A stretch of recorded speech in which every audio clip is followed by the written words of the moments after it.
império, os persas. 330 a.C. Um jovem rei macedônio conquistou o Império Persa e liderou seu exército invasor até Persópolis, sua espetacular capital. O conquistador era Alexandre o Grande, admirador dos grandes reis persas. Ao pôr do sol, a celebração grega degenerava em rixa de bêbados. Ao amanhecer, Persópolis, joia da coroa do Império Persa, com seus palácios inigualáveis, fora incendiada.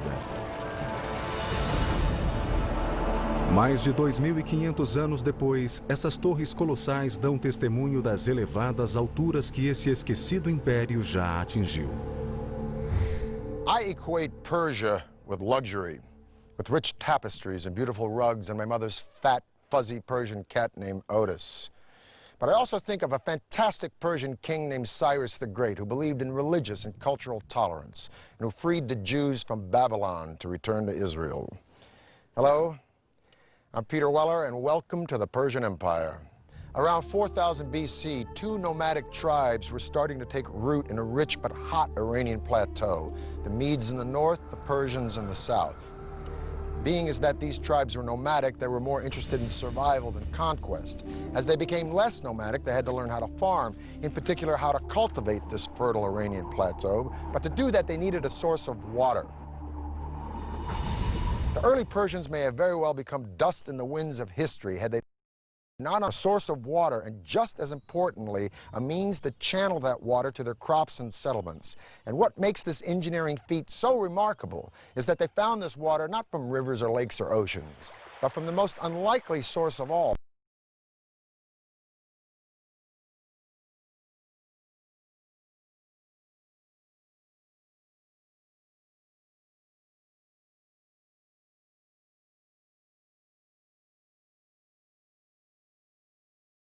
Ano desolado e árido. Encontrar água significava viajar longas distâncias.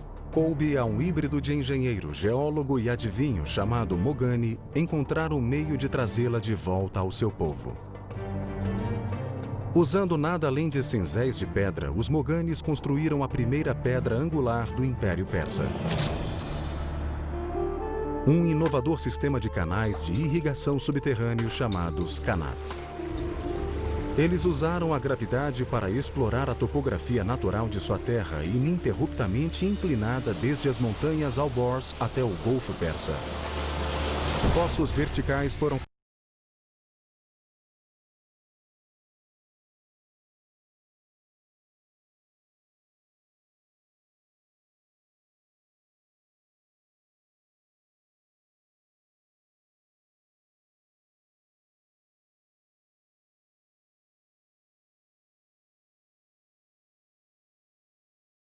the water channel meets the aquifer or the groundwater sloping up at the point where the mountains begin. O ângulo da encosta era crucial. Uma unidade na elevação para cada 100 na horizontal. Not too steep because that would erode the base of the water channel, and of course not so flat as to prevent the water from moving to its intended destination. 2000 anos antes dos lendários aquedutos de Roma, os persas canalizavam imensos volumes de água por longas distâncias.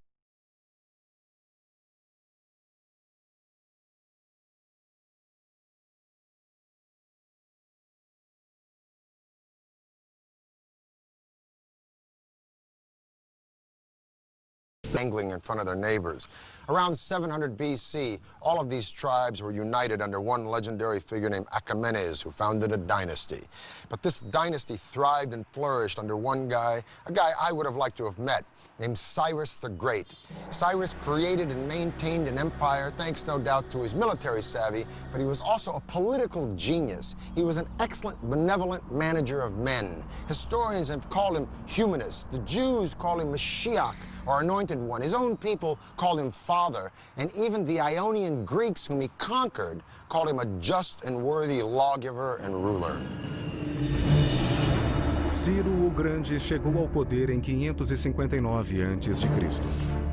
Foi o início da dinastia Aquemênida, cujo reinado mudaria o curso da história e redefiniria as possibilidades arquitetônicas. If you're looking at the greatest personages in history who have affected the world, Cyrus the Great is one of the few who deserves that epithet, the one who deserves to be called the Great. The empire over which Cyrus ruled was the largest the ancient world had ever seen, and may be to this day the largest empire ever. Em 554 a.C., Ciro havia esmagado todos os rivais e se tornado líder inconteste da Pérsia. Faltava agora conquistar o mundo. E se pretendia construir um império, precisaria de uma magnífica capital para refletir sua grandeza. Em 550 a.C., Ciro lançou um dos projetos de engenharia mais ambiciosos da antiguidade. A primeira grande capital do Império Persa, em Pasárgada, hoje localizada no Irã. Cyrus was a very innovative builder, and I might add that his standards were particularly high. We can also say that his building project reflected in some ways the technologies that he found in the course of his various conquests. Como os romanos, séculos depois, os persas tomavam emprestado. Adotavam as ideias mais avançadas das culturas que conquistavam, depois as transformavam em tecnologias originais.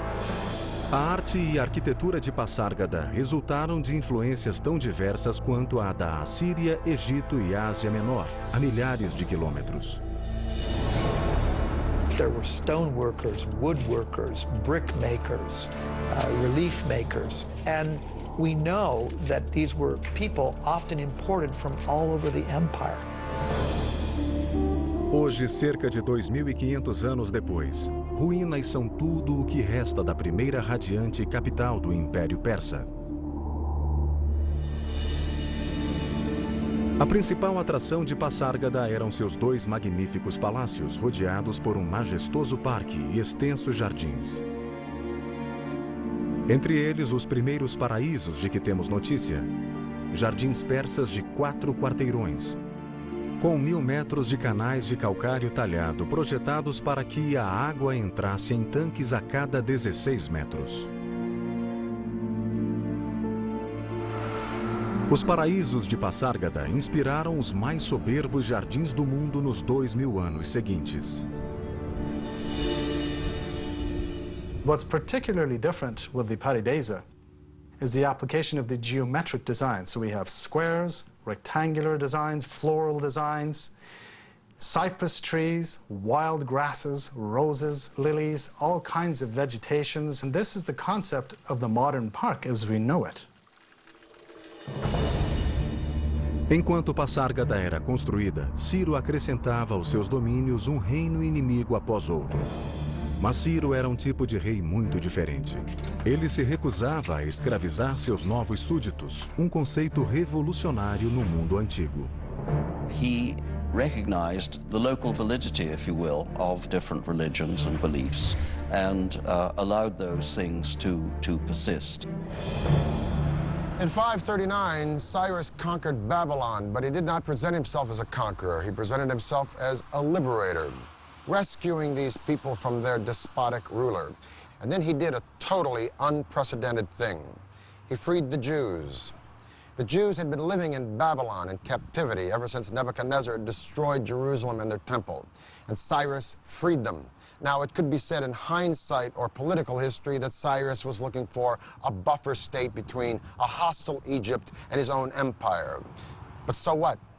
The point is that no one had ever done anything like this, and hardly anyone has ever done anything like it since. And subsequently, he is the only Gentile in the Bible to be referred to as Mashiach, or Messiah.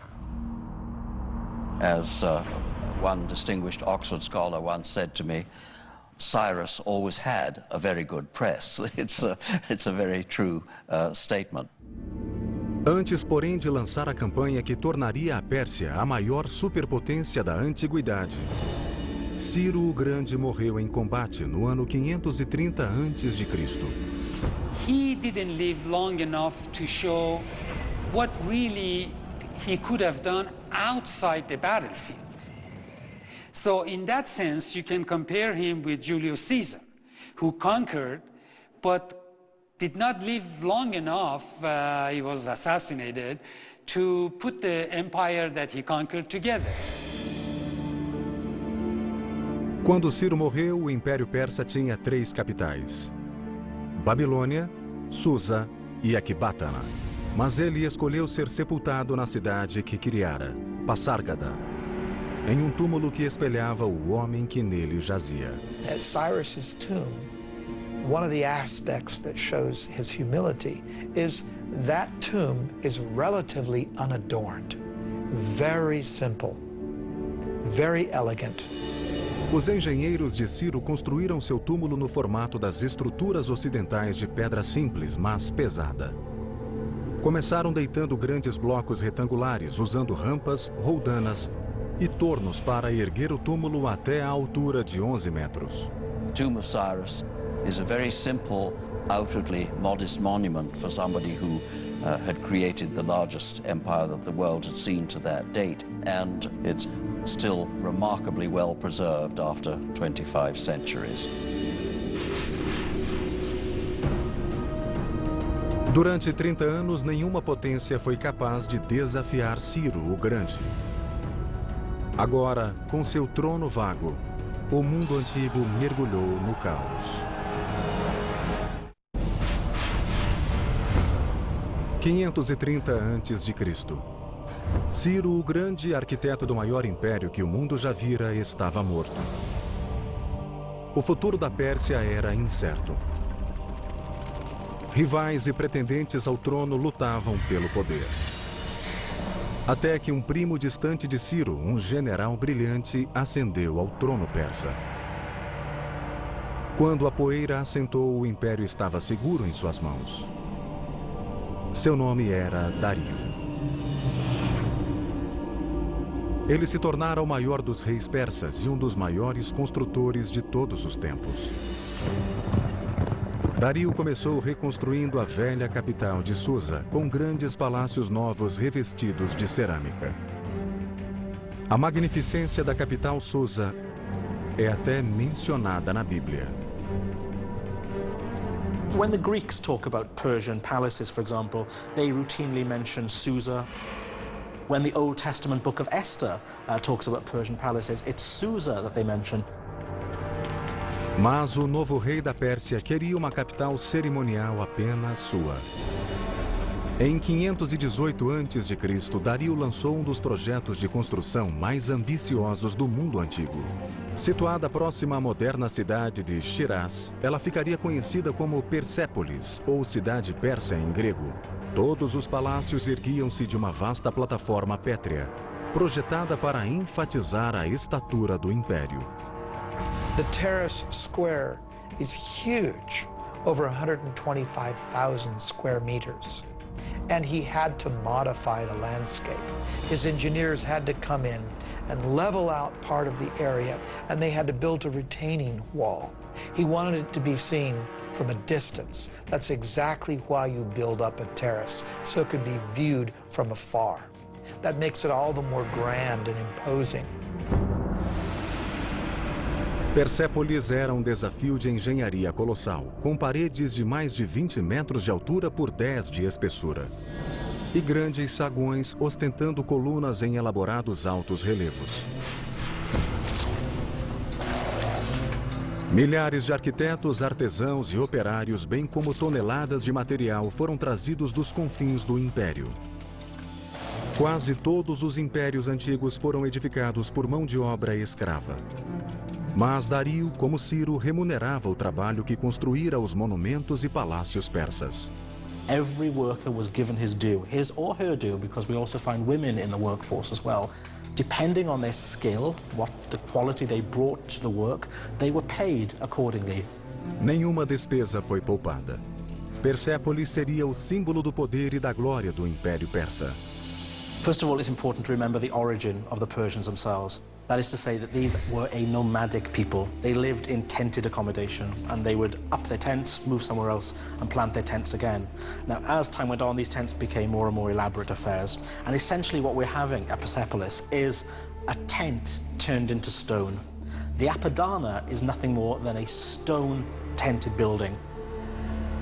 O magnífico salão de audiências construído por Dario chamava-se Apadana.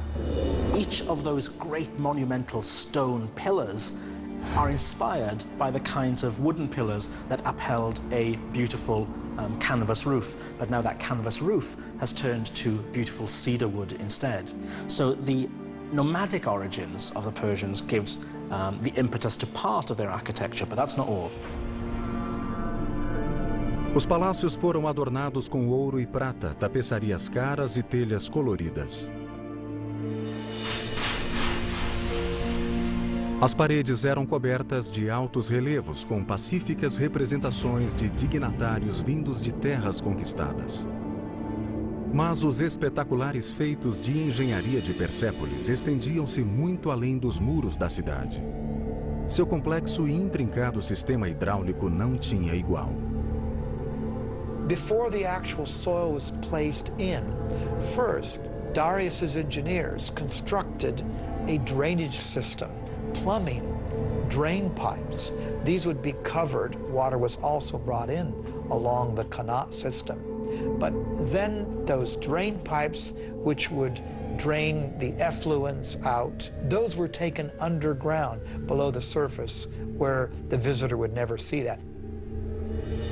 Mesmo com o andamento de seus projetos mais arrojados para aprimorar os monumentos e a infraestrutura, Dario nunca deixou de expandir o seu império. Under the brilliant leadership of Darius, the Persian Empire grew to staggering size. It included modern Iran and Pakistan, parts of Afghanistan, Armenia, Turkey, Syria, Egypt, Lebanon, Jordan, Palestine, parts of Central Asia, all the way to northern India. And man, this is a lot of turf. Para interligar os mais remotos rincões do Império, Dario lançou 2 projetos de construção ambiciosos. Um deles se estenderia por mais de 2.400 quilômetros dentro dos limites do Império, e o outro ligaria o Mar Vermelho ao Mediterrâneo.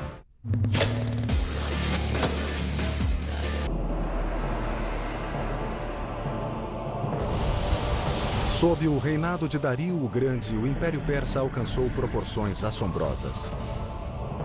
Agora ele queria consolidar e interligar os locais mais longínquos do seu reino. Em 515 a.C., Dario ordenou que seus engenheiros construíssem uma estrada colossal de pedra, conectando o norte da África à Índia. Cobrindo mais de 2.400 quilômetros do Império, ela seria chamada de Estrada Real. This was quite the engineering feat because this had to traverse through mountains, forests, deserts. So typically earth would be packed, hardened, for example. They may not have had asphalt, but they certainly had knowledge of packing gravel or tiny rocks. Laying down a stone road is vital in a terrain where there could be a high water table. You don't want to get your feet stuck in the mud. You don't want to get your cart stuck in the mud. So you have to raise the road surface up. That means laying down some kind of surface initially that will either absorb the groundwater or not allow the groundwater to displace the road. A Estrada Real era ligada por 111 estações e albergues a cada 28 quilômetros, onde os viajantes podiam comer, dormir e trocar de cavalos. Por medida de segurança, vigias montavam guarda ao longo de toda a sua extensão. Now, I'm going to talk with my friend, Dr. Lloyd Llewellyn-Jones from the University of Edinburgh, professor of ancient history. I got to ask you this. Was it that safe? Essentially, yeah. I think what Darius, if you will, manages to do here is an incredible feat. I mean, we're standing here in Turkey, okay, right, and we could take one route straight the way through into central Iran. I mean, that's pretty good going. How fast? Okay, so if we're on horseback and we're riding from one of these little garrisons to garrison every 15 miles, changing fresh horses, we can do that in about 6-7 days, maybe. 6 or 7 days? Yeah. So you could send messages on this road? Friends Yeah, next city? most definitely. And, you know, and for trade, it's a godsend, as you can imagine. And this road cut through so much stuff. I mean, it just doesn't follow, you know, a formal pathway. It has to cross rivers, so it crosses the Tigris, it crosses by the ferry, River Highlands by ferry, right. Sometimes it clings to the side of mountains, sometimes it clings to the side of rivers, so the terrain is changeable. It's not drained or anything like that, so it's not as advanced as some of the Roman roads we get in later periods. So it doesn't have a gutter system? No, nothing like that, nothing like that. But what it's essentially is, it's sort of maybe 20 feet wide with a sort of chip-in base, which is good for horse treads and that kind of stuff, you know. And carriages and exactly, to chariots. get things through as quickly as you can, basically. Well, Lloyd, it's been a pleasure talking with you. Yeah, thank you for enlightening us about this incredible road. Mas Dario não estava satisfeito. Havia ainda território que ele queria controlar. As vastas riquezas do norte da África. E estava determinado a construir uma passagem lá. Fez com que seus engenheiros projetassem canal gigante ligando o Mediterrâneo e o Mar Vermelho. Everyone has heard of the Suez Canal, but how many have heard of Darius's canal? What Darius did was build an east-west canal that was 130 miles long. Com o conhecimento persa de hidrologia, os engenheiros de Dario usaram ferramentas de bronze e ferro para abrir o canal. Depois, remover a areia e revesti-lo de pedra, deixando-o pronto para que navios o cruzassem. 7 anos seriam necessários para concluir a via navegável de 208 quilômetros, bem como um batalhão de egípcios, cortadores de pedra e construtores de canal. Parts of the canal between the Nile and the Red Sea were actually not waterways, but just points along which the ships could be dragged until they reached another deeper portion where they could again sail their course. Darius says, I, Darius, King of Kings, conqueror of Egypt, built this canal.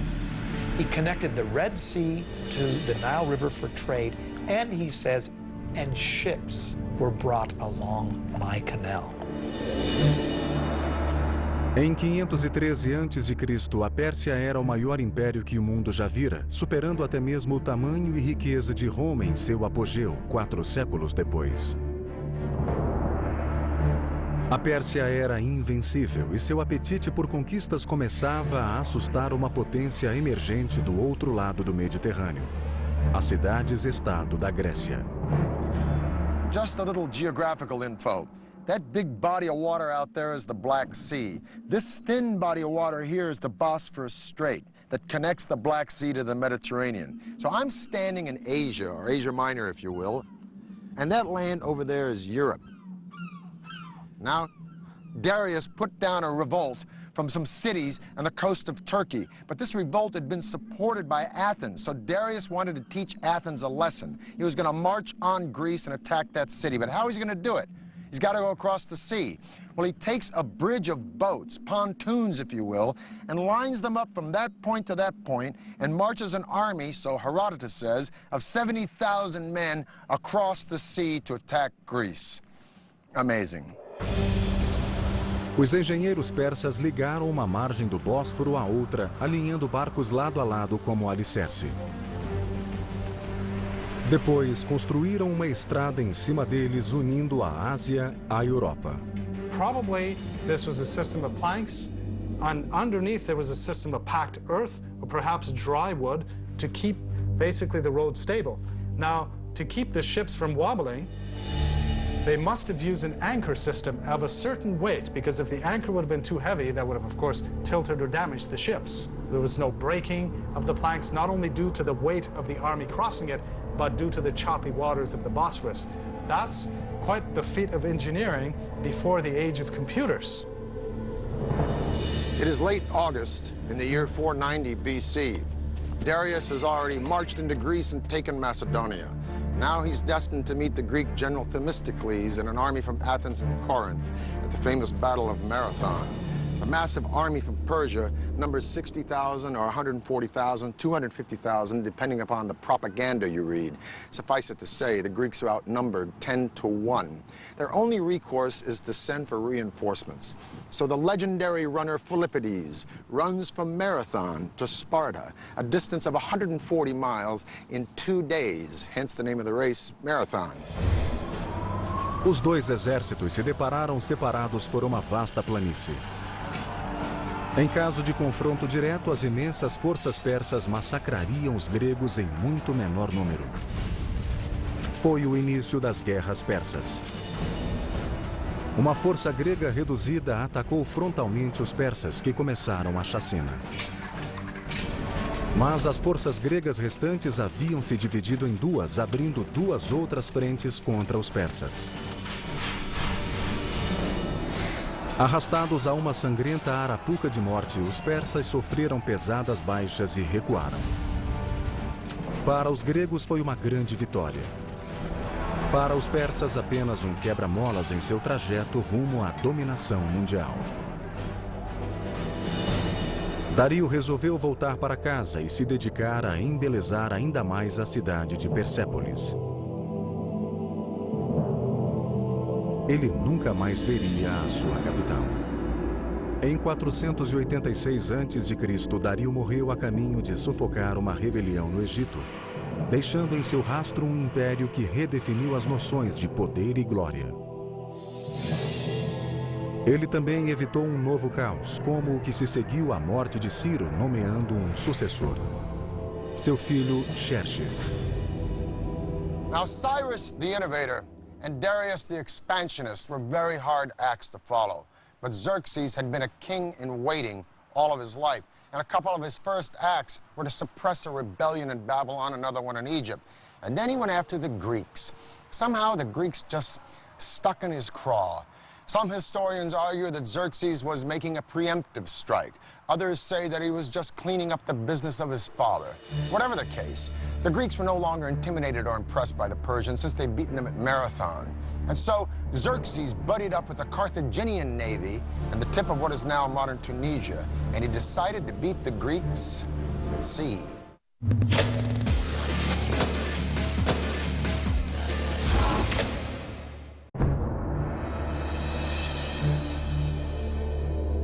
480 a.C., o Império Persa estava no apogeu. Vasto, poderosíssimo e fabulosamente rico. Fazia 10 anos que os gregos haviam derrotado o rei Dario na Batalha de Maratona. Seu filho, Xerxes, era agora o novo monarca absoluto da dinastia Aquemênida. E Xerxes queria vingança. A Grécia apenas começava a emergir como uma potência mundial. Essas cidades-estado tão diferentes, de democracias a ditaduras, eram unidas por um único credo: seu ódio à Pérsia. O mundo antigo estava às vésperas de uma segunda guerra persa. O resultado dela originaria o mundo moderno. Greeks traditionally called everybody except themselves barbarians. So this whole thing really between East and West started probably with the Persians and the Greeks and continued ever since. A invasão persa da Grécia foi uma das maiores parcerias entre engenharia e estratégia da história militar. A gigantesca invasão seria um complexo assalto por terra e mar, que requeria extraordinária habilidade. Xerxes queria que suas forças adentrassem a Grécia, no istmo do Monte Athos. Mas lá, o mar era tão turbulento que o rei mandou seus construtores cavarem um canal através do istmo. Com vasta mão de obra e perícia em construção de canais, os engenheiros de Xerxes levaram apenas 6 meses para concluir o canal através do istmo. Mas o desafio seguinte enfrentado por seus generais e arquitetos foi ainda maior. O imenso exército persa precisava cruzar o Helesponto de 2,5 km de largura. Até hoje, a solução deles é considerada um dos projetos de engenharia mais ousados já concebidos para uma campanha militar. Tomando emprestada uma página do livro de seu pai, Xerxes ordenou a construção de uma ponte dupla de barcaças através do Helesponto, proeza edificadora que ultrapassaria a ponte construída por Dario no Bósforo. But what's very interesting is that 674 ships were now lined up. How were these ships kept stable? This must have been quite an engineering feat. The Bosphorus is not a very calm area. It can be quite choppy. The row of ships were kept in place with a very taut system of cables, probably 2 large cables that ran between Asia and Europe. Now remember, a large number of troops crossed this bridge, perhaps up to 240,000 troops. As cordas permitiam aos barcos mobilidade suficiente nas águas turbulentas. Cada seção da ponte foi construída sobre 2 barcos ligadas por tábuas. Assim, toda a estrada podia cavalgar as ondas, absorvendo muito da instabilidade da superfície. Os engenheiros persas então construíram uma plataforma através da parte superior dos barcos e uma estrada por cima dela. A cada tábua de madeira emergia uma sólida passagem que cruzava o Helesponto usando barcos como alicerces. Remember, we're dealing with the hooves of tens of thousands of cavalry, including armored cavalry, which would have been much, much heavier. The ships were amazingly kept stable, so this allowed Xerxes to cross with his army into Europe and cross back when he needed to, and the ships were kept in place. And for a short period, Europe and Asia were one. 10 dias depois, com sua ponte concluída, Xerxes marchou Europa adentro. The whole army crossed with heavy equipment, heavy cavalry, and the planks were kept in place. There was no breaking of the planks, not only due to the weight of the army crossing it, but due to the choppy waters of the Bosphorus. A estratégia de Xerxes era simples: derrotar os gregos na terra e no mar com sua superioridade numérica. Mais uma vez, os gregos foram liderados pelo general Temístocles. Este sabia que não podia vencer Xerxes em terra, por isso toda a campanha concentrou-se em atrair a marinha persa a uma armadilha. Sem ser visto pelos persas, Temístocles partiu com a maior parte do exército, deixando apenas uma força de 6.000 espartanos para trás. Em agosto de 480 a.C., os 2 exércitos confrontaram-se em um local escolhido pelos gregos, Termópilas, uma passagem montanhosa tão estreita que só uma carruagem por vez podia passar. Durante dias, o imenso exército persa foi bloqueado do outro lado da passagem, como os gregos haviam planejado. Como seu pai, Xerxes estava prestes a atacar frontalmente e cair em uma armadilha grega. Quando finalmente irromperam pela passagem estreita, os persas destruíram facilmente a minúscula tropa espartana deixada por Temístocles como isca e marcharam rumo a Atenas. Quando Xerxes entrou na cidade, Atenas estava deserta. Ele suspeitou ter sido tapeado e fez os atenienses pagarem caro por isso. Por gerações, tolerância com os povos conquistados fora uma marca registrada dos reis persas. Não desta vez. Em um ato contrário à índole persa, Xerxes incendiou Atenas. O rei persa arrependeu-se imediatamente e na manhã seguinte ordenou a reconstrução de Atenas. Era tarde demais. O ato estava consumado. Seu momento de cólera voltaria para assombrar a Pérsia nos próximos 200 anos. Mas esta guerra estava longe de terminar. Ao mesmo tempo, Temístocles preparava sua armadilha, atraindo a gigantesca armada persa rumo à estreita baía de Salamina. Lançou então um ataque surpresa. A imensa esquadra persa foi apanhada no equivalente naval a um engarrafamento, incapaz de manobrar na pequena baía, enquanto os gregos usavam suas pesadas trirremes como arietes para demolir os navios persas. Foi uma vitória decisiva para os gregos. Xerxes voltou para casa derrotado, rei de um império persa não mais invencível.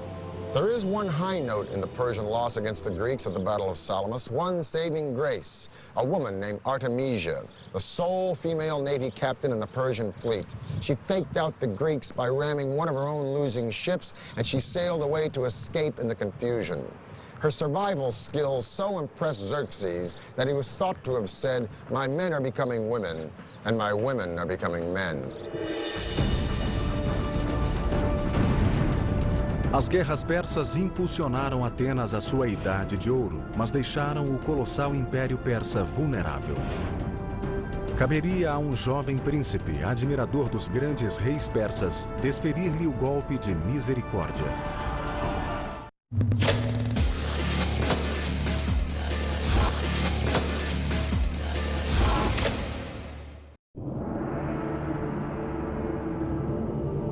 Em 480 a.C., os gregos derrotaram a esquadra persa em Salamina. A aura de invencibilidade que cingira esse império desapareceu. Mas o Império Persa ainda tinha dias de poder e glória pela frente. 15 anos depois, em 465 a.C., o grande rei Xerxes morreu. Xerxes legou o império ao seu filho, Artaxerxes, que estava decidido a restaurar os anos dourados da Pérsia. Ele começou voltando sua atenção a um projeto de construção iniciado por seu avô Dario. 4 décadas após ser iniciada, Persépolis, a soberba capital, estava ainda em construção.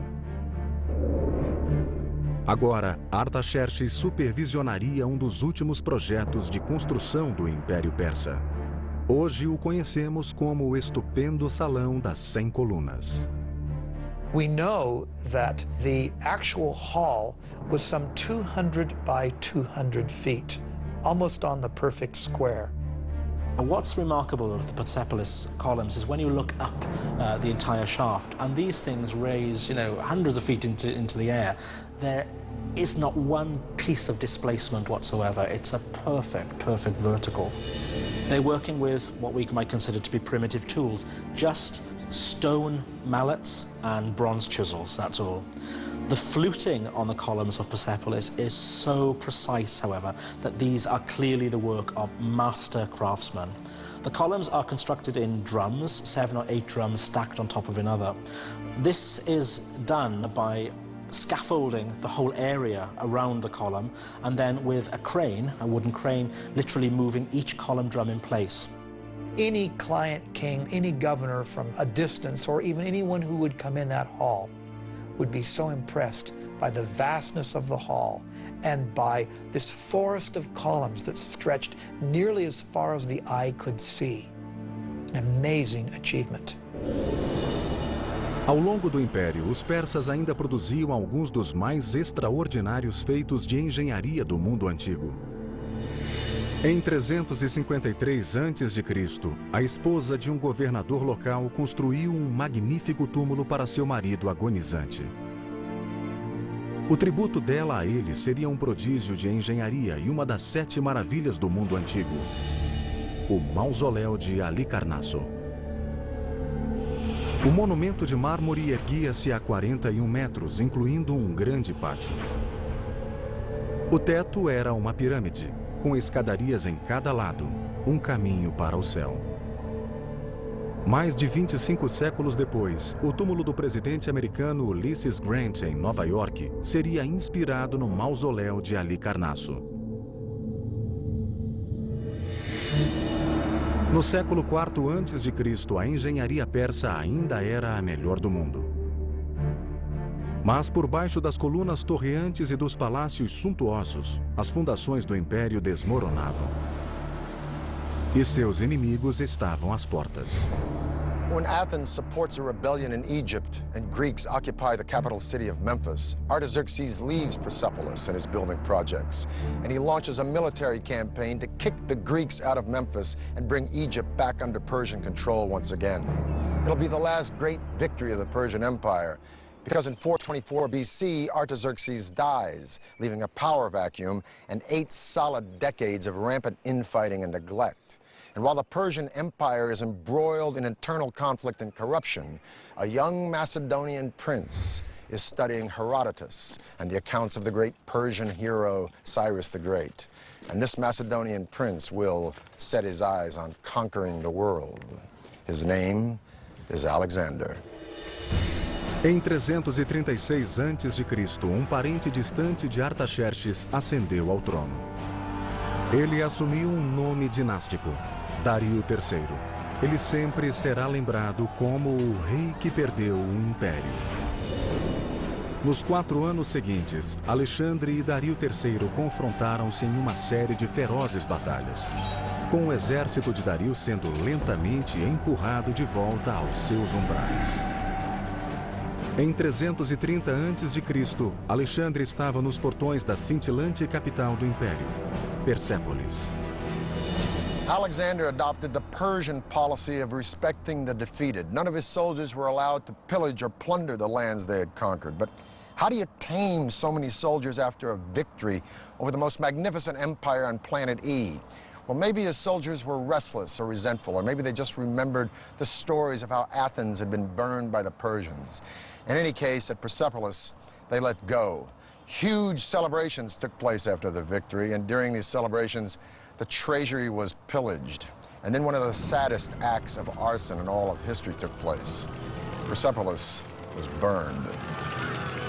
Alexander was not in the business of destroying things. Persepolis probably was burned because it was a symbolic thing.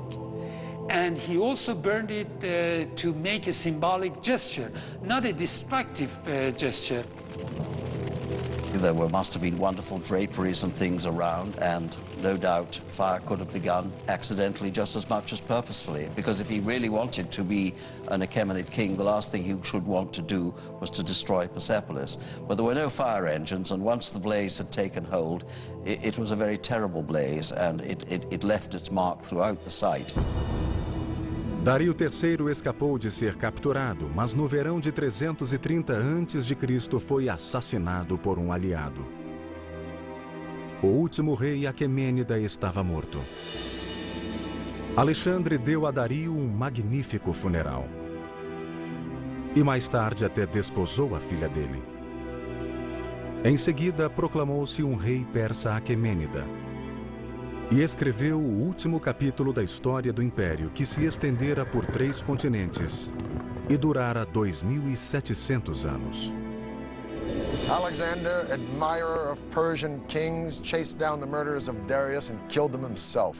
Alexander believed that only kings had the right to kill kings. But would have Alexander actually killed Darius? Probably not, because Alexander didn't create an empire, he only conquered one.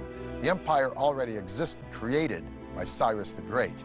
No, Alexander's genius was to co-opt and use Persia, an empire that stood long before Alexander was born, and whose legacy of culture and sophistication and luxury would be around long after Alexander was dead.